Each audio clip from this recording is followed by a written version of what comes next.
Le commentaire, c'est quoi? Alors avant toute chose, il est important de parler de commentaire, et pas de commentaire d'arrêt. Simplement car le commentaire peut être un commentaire d'arrêt certes, mais également un commentaire d'article, voire un commentaire comparé. Pour effectuer un bref rappel, le commentaire c'est un exercice juridique star des études de droit, on le rencontre généralement à partir de la L1, voire la L2 dans certaines facultés. En tout cas, une chose est sûre, c'est que tu n'y échapperas pas. Il existe 3 types de commentaires. Le plus connu, c'est le commentaire d'arrêt, qui consiste en fait en un commentaire d'une décision de justice rendue par une juridiction, aussi bien en droit public qu'en droit privé. On trouve également le commentaire d'article, qui porte quant à lui sur un article, donc que ce soit un article issu d'un code, d'une constitution ou d'autres textes ayant une valeur juridique. Et enfin, on trouve le commentaire comparé, qui consiste à l'analyse simultanée de 2 textes qui peuvent aussi bien être des décisions de justice que des articles, même si effectivement on constate que le plus souvent il s'agit d'analyser 2 arrêts. Quel est le but du commentaire ? Contrairement à ce que beaucoup pensent, le but du commentaire est très simple. Il s'agit tout simplement de fournir une analyse juridique détaillée d'une décision de justice ou d'un article, comme j'ai pu le dire précédemment. Traditionnellement, l'exercice a pour but de faire émerger le sens, la valeur et la portée du support que l'on est en train d'analyser.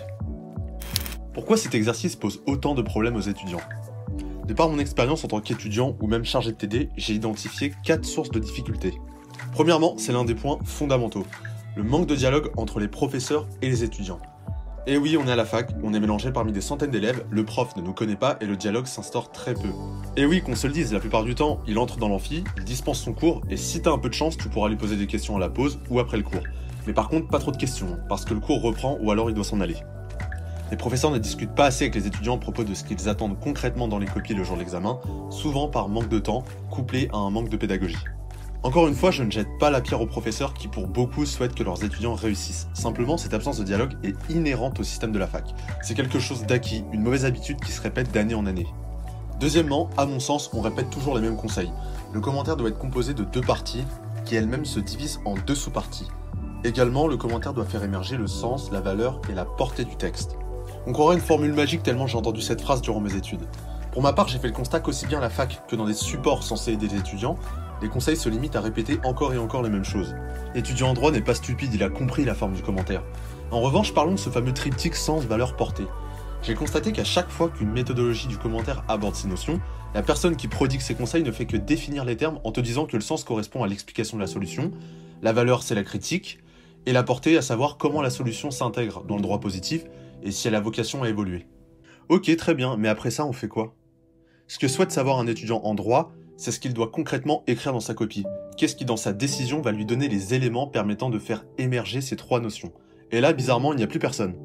Bah oui, c'est bien beau de dire que donner la valeur c'est critiquer, mais comment doit-on critiquer ? Au surplus, comment peut-on critiquer une décision qui nous semble parfaitement légitime et qui applique parfaitement l'article qu'elle cite ? Et oui, malheureusement, c'est plus facile de répéter ce que tout le monde dit plutôt que d'essayer de se mettre à la place de l'étudiant et de se questionner sur les problématiques qu'il rencontre concrètement une fois seul devant sa copie.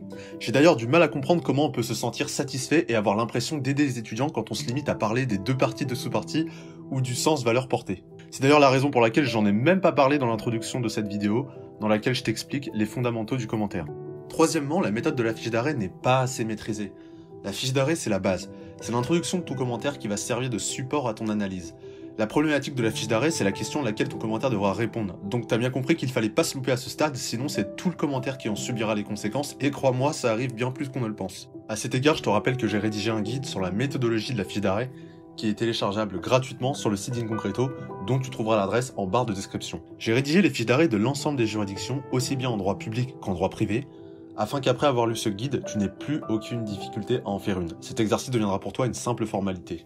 Enfin, j'ai souvent entendu parler de ces fameux plans types qui consisteraient à découper les arrêts de la même façon à chaque fois.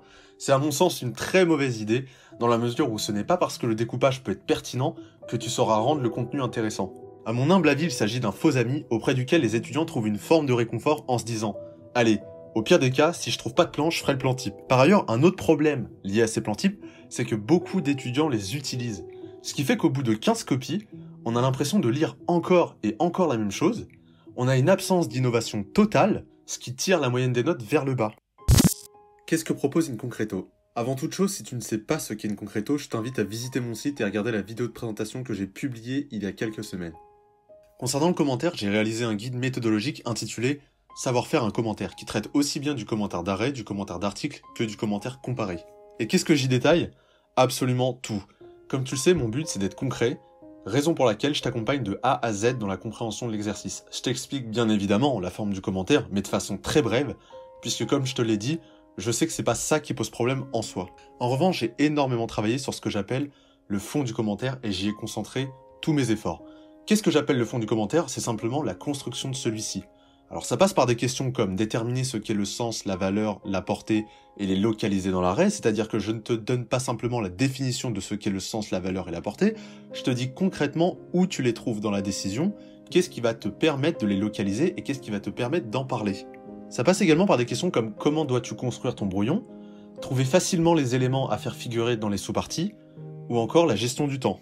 Parce qu'en effet, si c'est pour un exercice de TD, tu disposes normalement d'assez de temps, tu prends tout le temps qu'il te faut pour pouvoir réaliser ton exercice. En revanche, s'il s'agit d'un partiel, tu n'as que 3 heures. Et donc là, le challenge est complètement différent, puisque tu vas avoir une composante stress qui vient s'y ajouter. Et il est nécessaire de savoir quelle stratégie tu peux utiliser pour être certain de rendre à la fois un bon devoir, mais également en un minimum de temps possible. La façon dont j'approche le commentaire est à la fois positive et négative.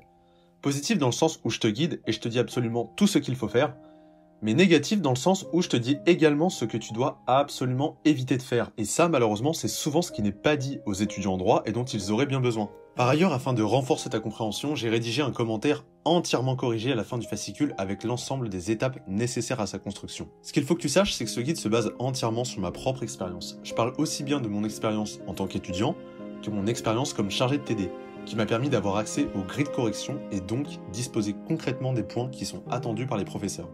Je t'y donne des conseils que je considère comme les plus précieux, dans le sens où j'ai toujours obtenu des notes supérieures à la moyenne lorsque je les appliquais. Mon but est d'offrir une alternative efficace aux étudiants, un support qui leur permettra de se dire pour une fois « Ah, enfin j'ai compris ce que l'on attend de moi », et leur retirer ce stress qui les paralyse à l'idée de se dire qu'ils vont avoir un commentaire au partiel, ou de se dire que tout simplement avoir la moyenne est une question de chance.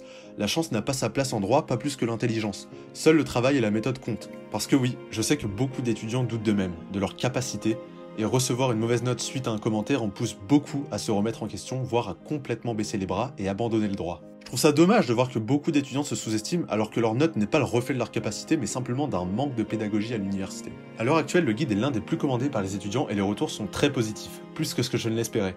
Je ne te dis pas ça pour que tu prennes mon guide, absolument pas. Si cette vidéo a permis d'éveiller chez toi une remise en question de l'université et de sa pédagogie, c'est déjà une excellente chose, et j'estime que la mission que je m'assigne avec ce projet est en voie de se réaliser. Simplement, sache que ce guide fonctionne avec tout le monde, les étudiants l'ayant déjà utilisé sont issus d'universités diverses et ont un profil très différent. Sur ce, je te souhaite énormément de courage pour ton année. Accroche-toi et crois en toi. La réussite n'est pas réservée aux autres, utilise les bonnes méthodes et tu verras que tu peux toi aussi atteindre tes objectifs.